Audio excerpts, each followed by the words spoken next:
కాపాడుకోవడానికి కానీ దాన్ని ప్రజలకు హక్కుగా కల్పించడానికి కానీ మీడియాగా మనం అధికారులుగా ప్రభుత్వంగా కూడా బాధ్యత తీసుకోవాల్సిన అవసరం ఉంది.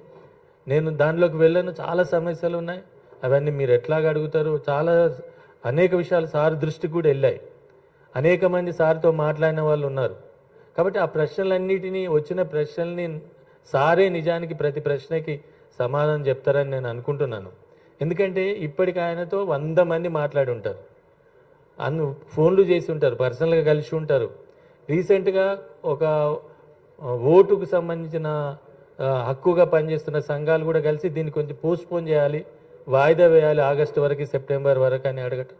అదేవిధంగా దీనికి permanent resident certificate state government ఇస్తే బాగుంటుంది ఈ అన్ని డాక్యుమెంట్స్కు బదులు అని ఒక సజెషన్ తీసుకురాబట్టి ఇప్పుడు అన్ని విషయాలు చర్చకు వచ్చినాయి. కాబట్టి నేను ఎక్కువ సమయం తీసుకోను. ఒకటే విషయం చెప్పదలుచుకున్నాను, మీ ద్వారా మనం ప్రజలకు చెప్పాల్సింది, భవిష్యత్తులో ఓటు హక్కు అనేది కీలకం కాబోతున్నది. గతంలోలాగా ఓటు హక్కు ఉంటేంది పోతేంది, నేను ఓటేస్తేంది లేకుంటేంది అనేది ఉండదేమో అని అనుమానమే కాదు, నాకు నిజం అనిపిస్తున్నది. కాబట్టి ఈ ఓటు హక్కును కాపాడుకోవాలి. ఓటు హక్కు రావాల్సిన వాళ్ళందరికీ ఇవ్వడానికి కూడా ప్రభుత్వాలు సీరియస్గా ప్రయత్నం చేయాలి. ఎక్కడ కూడా మళ్ళీ దాంట్లో గందరగోళం చేయకూడదు.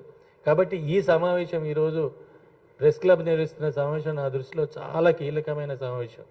నేను మీడియా ఛానల్స్కి, పత్రిక వారందరికీ నేను కోరుకునేది ఏంటంటే, దీన్ని యాజ్ ఇట్ ఈజ్గా ఎంత వీలైతే అంత ఎక్కువగా, ఎంత డీటెయిల్డ్గా ప్రతి ప్రశ్నకు జవాబుగా ఇచ్చి ప్రజల్ని ఎడ్యుకేట్ చేయాల్సిన అవసరం ఉంటుందని భావిస్తూ, సుదర్శన్ రెడ్డి గారు చాలా సీనియర్ అధికారి, అనేక విభాగాల్లో పనిచేశారు, అనేక అనుభవం ఉన్న వ్యక్తి.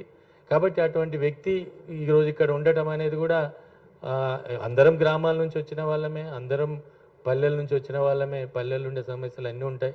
కాబట్టి అవన్నీ ఆయనకు తెలుసు, ఆయనను మాట్లాడాల్సిందిగా కోరుతున్నాను. Thank you sir.